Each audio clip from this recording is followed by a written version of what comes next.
Ethernet cables.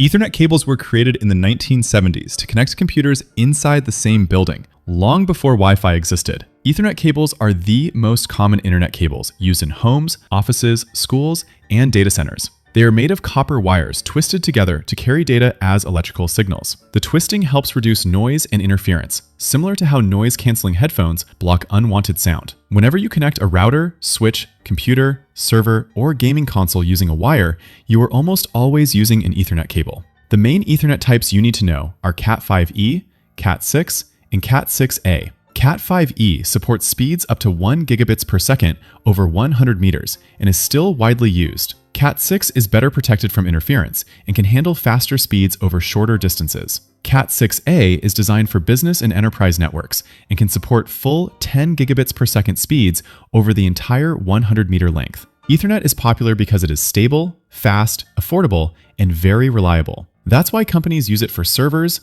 office computers, phones, and security systems. The main drawback is that you must stay connected with a cable. Still, for consistent internet performance, Ethernet is the safest choice. Fiber optic cables. Fiber optic cables were developed in the 1960s and became widely used for the internet in the 1990s as data usage increased. Fiber optic cables send data as light through very thin strands of glass or plastic. Instead of electricity, they use light, which allows data to travel extremely fast and over long distances. You can think of fiber like a super fast express highway made for data.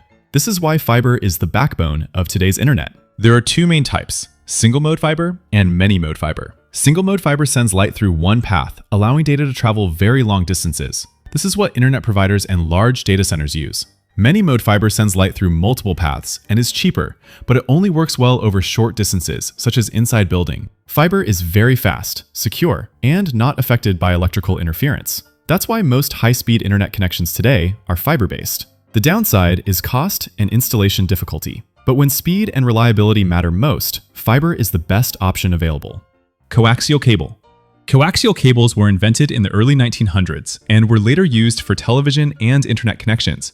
A coaxial cable has a copper core, insulation, a metal shield, and an outer cover. This design protects the signal from interference. You can think of it like a strong, protected pipe that carries data. Coaxial cables are commonly used by cable internet providers. Coaxial internet can offer fast download speeds, often reaching hundreds of megabits or even gigabit speeds. This made it very popular for home internet, especially in areas without fiber. However, coax has limits. Upload speeds are usually much slower, and the connection is shared with nearby users. When many people are online at the same time, speeds can drop. It also has higher delay compared to fiber. Coaxial cable is better than old phone line internet, but not as advanced as fiber. It is still widely used because the infrastructure already exists and is cheaper to maintain.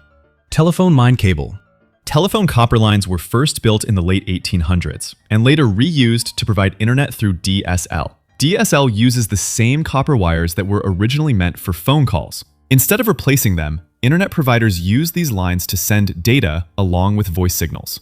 It's similar to upgrading an old road to handle more traffic. The biggest problem with DSL is distance. The farther you are from the provider's office, the slower your internet becomes. DSL speeds are much lower than cable or fiber, and uploads are especially slow.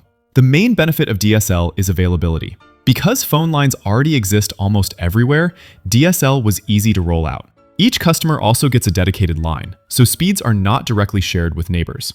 Today, DSL is mostly outdated and struggles with modern tasks like video streaming, cloud apps, and remote work. It is still used in some rural areas where better options are not available.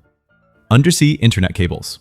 The first cables connecting continents were laid in the 1800s, and modern undersea internet cables became common in the late 20th century. Undersea cables are long fiber optic cables placed on the ocean floor to connect countries and continents. Even though many people think satellites run the internet, more than 95% of international data travels through these cables. These cables are built with many protective layers so they can survive water pressure, corrosion, fishing activity, and accidents. A single undersea cable can stretch thousands of kilometers and carry huge amounts of data every second. When you send a message, watch a video hosted in another country, or make an international video call, your data almost always travels through undersea cables. The risk is physical damage from earthquakes or ships, and repairs are slow and expensive. Still, without undersea cables, the global internet would not work.